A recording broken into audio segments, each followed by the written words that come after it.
दे रहे हैं, वो इनको कह रहे हैं ऐसा होना चाहिए, ऐसा नहीं होना चाहिए, और ये यूएई के क्राउन प्रिंस बैठ के वहां पर लेक्चर को सुन रहे हैं। तो यहां पर दो चीजें और हैं इससे लिंक। एक है सऊदी यूएई के बीच में एक तनाव, यूएई का चाइना जाना, और सऊदी का पाकिस्तान आना, यानी ये तमाम चीजें लिंक्ड है कि अमेरिका का जो खुद का गुट था उसके अंदर तनाव बढ़ गए हैं, और खुद उनके अंदर गुट के अंदर और गुट बन रहे हैं, और अमेरिका का की कमजोरी जीसीसी के अंदर और नेटो के अंदर हर जगह अमेरिका भी इस वक्त आइसोलेटेड हो गया है, और वो डोनाल्ड ट्रंप के बयान से समझ में आ रहा है कि वो कंप्लीट सरेंडर कर रहे हैं इससे।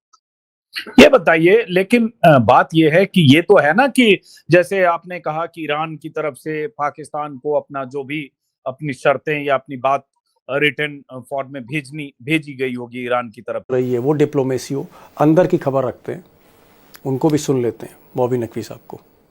बॉबी भाई, जो सवाल था और मुझे लगा आपसे बेहतर कौन बताएगा, पाकिस्तान के अफेयर्स, अमेरिका के अफेयर्स आप 25-30 बरसों से देख रहे हैं।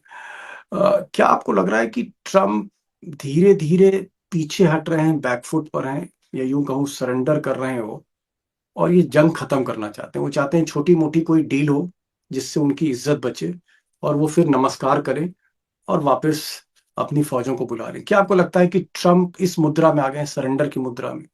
आपका अंदाजा सही है दीपक जी।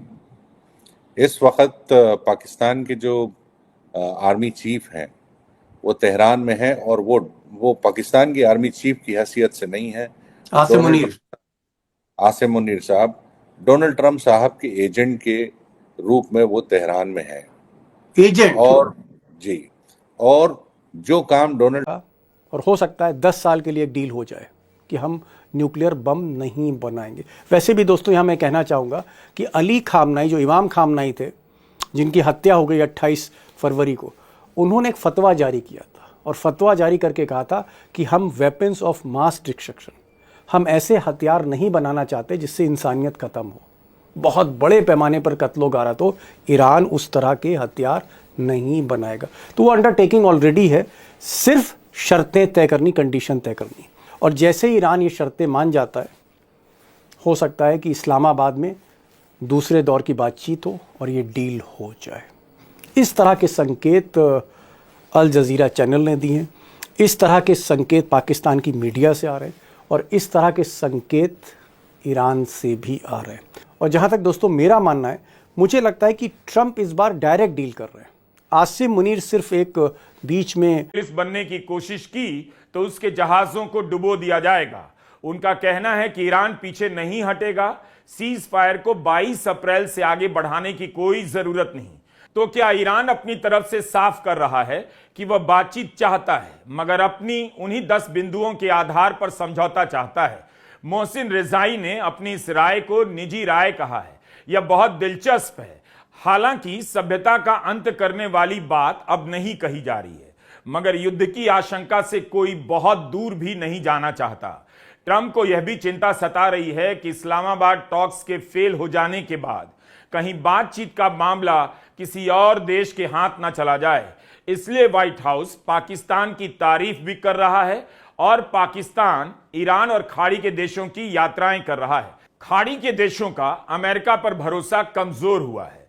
उनका भरोसा था कि अमेरिका युद्ध में बचाव करेगा, मगर नहीं कर पाया। विदेश मंत्री ने ईरान के विदेश मंत्री अराकची से बात की और होर्मुज पर ईरान की संप्रभुता का समर्थन किया है। ट्रंप इन गतिविधियों को समझ रहे होंगे, इसलिए युद्ध के बाद बातचीत को अपने कंट्रोल में रखना चाहते हैं। व्हाइट हाउस ने पाकिस्तान की जो तारीफ की है, उसे इसी कड़ी में देखा जा रहा है। The Pakistanis have been incredible mediators throughout this process, and we really appreciate their friendship and their efforts to bring this deal to a close. So they are the only mediator in this negotiation. While there have been many countries around the world who want to offer their help, the president feels it's important to continue to streamline this communication through the Pakistanis, and so that's what continues to take place.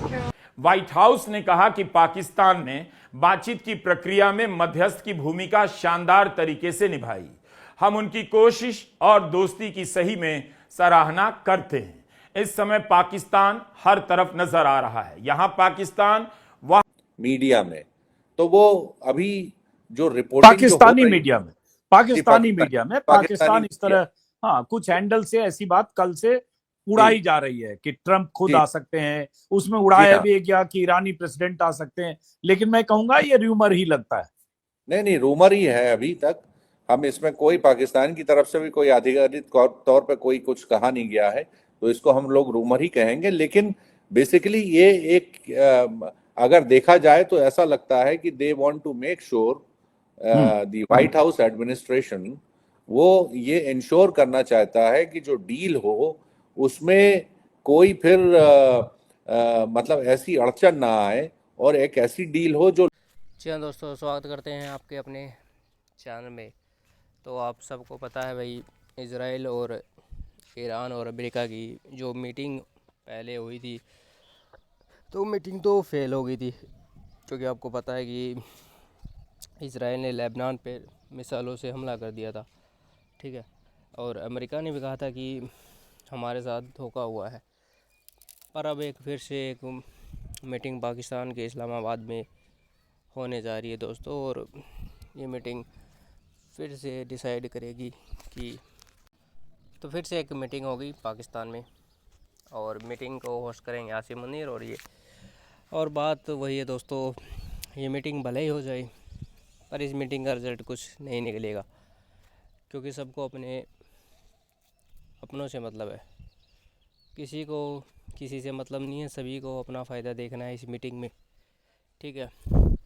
Pakistan को तो dollar मिल रहे हैं ये meeting कराने की, हालांकि होटलों के बिल भी शायद अमेरिका ही देगा।